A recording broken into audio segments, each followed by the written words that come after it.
Going to be Druid versus Lock here, and should be a pretty interesting one. It's going to be the aggro Lock as well from Alchemixt. This should be fun. You know, the only thing he's going to have left if he loses with this is the Hunter. Definitely not a position you want to be in when there's still a Miracle Rogue. There's still a Handlock available as well. Or no, my mistake. It's a Shaman and a Miracle Rogue for StrifeCro as the last two decks. So this should be pretty interesting. Looking like he wants to hold on to that Wrath, or at least definitely considering it, and he is going to hold on to the Wrath and the Harvest Golem. Harvest Golem, pretty ideal. But when you look across the board, that hand is the stuff of nightmares for turn one. I mean, look at this. He can Leper Gnome Flame Imp, and that is just... Getting turn ones like this is just so brutal, man. And he's going to decide to go with the Squire first, which makes a lot of sense just because it's negating Hero Power and it's negating Wrath. Now, here, I mean, you can Wild Growth in that you're going to have the ability to do both the Wrath and the Hero Power next turn, so I think that is a better move, even though I think a lot of more inexperienced players may have just Wrath in. Yeah, this is one of those matchups where draws matter so much. Yeah. I personally give the nod to Druid in this matchup because when they draw Keeper, it's so difficult for the Zoo deck to make up that advantage. But on the other side, oh my gosh, and speak of the devil. But on the other side of it, if Zoo really gets going, man, it really gets going. So this 2-4, absolutely critical to his victory this game. If you don't see something like a Shadow Tongue Cleric right here, which we don't, this is where Druid gets such a huge advantage from this one single card. What do you think about just the double abusive on the Argent? You know, don't lose it that way. You can do double abusive on the Argent, and you can drop the Leper Gnome. Sure, you're wasting 1 damage, but I still think that's a pretty nice play. You know, that way you're keeping your Imp alive and stuff, and he's considering tapping, but I feel like that's kind of the play. Just double abusive on that, drop your Leper Gnome, attack the face with the Imp. I feel like that's as good as you're going to do. Well, he's got to consider swipe at this point. StrifeCro's in his swipe mana, and the Wild Growth could also be indicative of something like Starfall coming in as an answer to like a Chillin'. I mean, how do you really answer this? Honestly, it's really tough, honestly. This is one of those positions where he may just have to YOLO it and hope it works out for the best. If StrifeCro doesn't have swipe, he's in a very bad position at this point. But if he manages to he's actually going to hedge against the swipe, I think. So I'd be kind of surprised if once he makes this play, he doesn't life tap. That would just be astonishing to me. What he's looking for is that he understands this may be a grindy game. Oh, wow. Oh, and he's going to go for it. Ignore everything I said because... So, if you're doing that, what? Oh, wow. Okay. And that... Why save the other abusive then? I guess so that he can kill it off next turn? That seems like a really weird play. I don't know why he'd be keeping the abusive here. So, the obvious play here from StrifeCro is to... Because now he can't play the abusive and the Dark Iron Dwarf. So I don't get that at all. I don't really... If you're gonna go all in, go all in. I think if you're gonna play the abusive Sergeant and the Leper Gnome, you just go all in because if your opponent has swipe here, you're gonna lose such a high percentage of the time anyway. When you can't play both regardless next turn anyway. So that doesn't really make a lot of sense to me. And especially if you're gonna play them 2/1/1s, he could have just killed off the 2/4 for free with the Divine Shield. I feel like that was a poor play. Yeah, I honestly thought he was going to trade the Flame Imp there and rely on a grinding game. Which would have made sense. That was the safe play. But if you're going to drop 2 minions anyway, now it's like he's trading that out. It's still alive. This is like the worst of both worlds. you know? Yeah, I agree with you in this, right? Like I think if you're going to play the Leper Gnome and the Abusive Sergeant, you just got to play them all. Yeah. Because if your opponent swipes, you're going to lose so much anyway. And when your opponent doesn't have swipe and they have these spells instead, now you're looking at a really terrible position. So this Defender of Argus it's possible that this could be a saving grace to his game, but he could have just an extra 2 points of damage dealt this game, and this would be another 2 points of damage coming through. Like his opponent would be at 13 instead of on 17, and we'd have this Abusive Sergeant developed instead of having it in his hand. Yeah, I think it would have. I think it was just a mistake. This may be coming in, influencing from last game when we were talking about don't let your mistakes kind of get a hold of you, or don't let draws even kind of get a hold of your emotions and let that affect your decisions. But that may be what we're seeing here. I just think he just tried to go too middle of the road. You know, it's like one of those things. If you have to pick your path and stick to it. I really think that in Hearthstone, if you're going to go all in, you just have to risk it. Yeah, sure, it's risky. But if you try to like go halfway, then you end up being kind of short on both sides almost.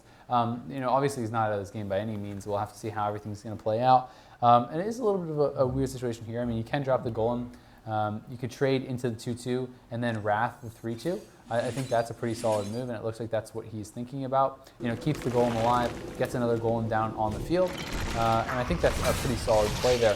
And you know, having 2 Golems down dealing with those is so annoying as a Zoolock. It's not like you're going to have the silence. It's not like you're going to have anything too helpful to deal with that. And he's actually going to decide to innervate out that big game hunter as well. The one thing that I would think he really has to kind of worry about at this point is just running out of cards. All he has in his hand is Savage Roar. Right. And the Zoolock isn't going to run out of minions, keep spamming at you. So if he really runs out of, like, you know, if next turn he draws another Wild Growth or something, then you're like, well, uh-oh. Yeah, that can be a bad position to be in. Something interesting to note here, Alchemixt isn't running Mortal Coil in his list. He's focusing instead on these really heavy minions early game and for pressure. These 2 power overwhelmings indicate he wants to push through things like taunts or just to kind of burst his opponent at the end of the game. So it kind of coming back to haunt him. If he had Mortal Coil in this position, I think this turn would be great for him. But as you're looking at it now, it's kind of an awkward turn. Right. I mean, you can obviously trade your 2/3 into 2/1, but then you're just giving him the Death Cry, like the battle, whatever, Death Rattle, not Death Cry. I mean, if you play your Dark Iron Dwarf, then you can trade Death Rattle into that, or kill with the 4/2. So, I mean, I feel like if he's going to do this, if he busts it up, he's probably just going face. I think he's got to go for face. His opponent's at 15. Yep. You got to make a push through. You don't have any efficient trades. And makes a lot of sense. This is just where you're at. But again, if he had played this Abusive Sergeant earlier, it would have already done the damage. Now here, I mean, my okay, gosh. how much damage can he actually do? If he Savage Roar, that would be, okay, so he has 8, he has plus an additional 8, so he's 16 damage. Definitely can't do that. I mean, I think, well, plus he could do actually one more, so he could do 17 or whatever. But Savage Roar may come in here just to clear this board down. Yeah. But this Ancient Allure obviously is a very good draw. He wants to get this down. Yeah. But at the same time, it's so painful because it's like you put down this 5/5, but you have to use the heal at this point. You're out of cards, but at the same time, you can't afford to draw cards with it. It'd be way too greedy. He's 2 low on HP, so I mean, he has to find a way to clear here. He's obviously debating if he should use the Savage Roar to clear, and he's gonna just go for the health restore, and I think it's a pretty solid choice. But at the same time, you're left in a situation where you know. The Berserker, you have to trade 2 into it to kill it, or you have to give up your 4/2. Either way, there's no full clear here. You can only take 2 of the minions. Right. I would be very interested to see if he clears this Abusive Sergeant and goes 6 to the face. Okay.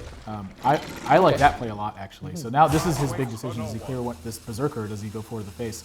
If he goes 4 to the face, this Savage Roar could potentially be lethal if Alchemixt wants to get a little bit, you know, fancy and just try to race him at this point. StrifeCro only has 1 card in his hand, and typically you don't see 2 copies of Savage Roar. So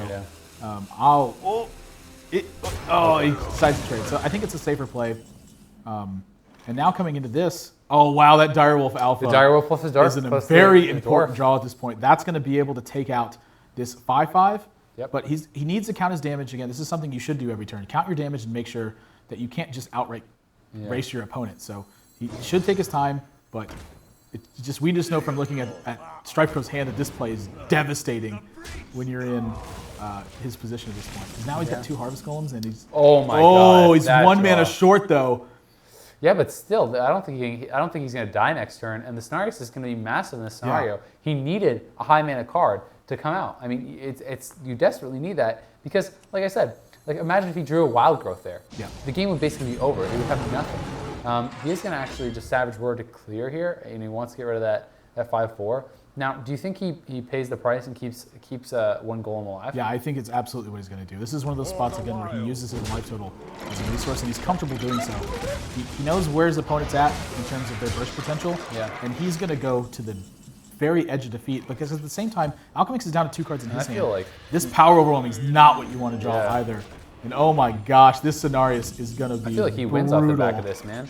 I mean, you buff up your minions, you can clear the board, and keep them alive with the buff. I mean, you do the 4. It'll be a 4/3 into the 1/4, and then the 4/3 into the 2/1. You can clear. You can have complete board control. You can kill next turn with the Savage Roar. Demigod's favor, by the way, something you don't typically see coming out from Cenarius. You see the 2/2 taunts a lot, but this is 2 games in a row now where he's utilized this +2/+2 to make a bit of impact. Something. Wow. But this spot, like, this sucks because Doomguard, it deals 5 damage, but your opponent's got a 5/8 on the board and 2 4-power minions. Look how much damage that is. Yeah, and I mean, we know he has 8 additional damage from the Savage Roar plus the attack. So he has, right there, he's already showing 13 damage, and he has 9 additional damage with the Savage Roar plus the hero power. So, I mean, that's going to be that. That's it. He's done. You know, didn't have the draws to finish him off. He's going to go face because what else can you do in this situation? But Savage Roar going to. Oh my gosh! Just insult to in injury. case. Insult to injury, man. Just in case. Yeah. And I mean, he's counting up. Maybe he's just seeing if he has it without it. You know, actually, I like showing the second Force of Nature here before I like showing the second Savage Roar. I think that's critical. Okay. Because two Force of Nature is a little bit more common because it's a board clear option, but two Savage Roar is a little unorthodox. So I really like that he saves the second Savage Roar here when he draws this Force of Nature. It's just the little things that count. And StrifeCro, he's up 2-0.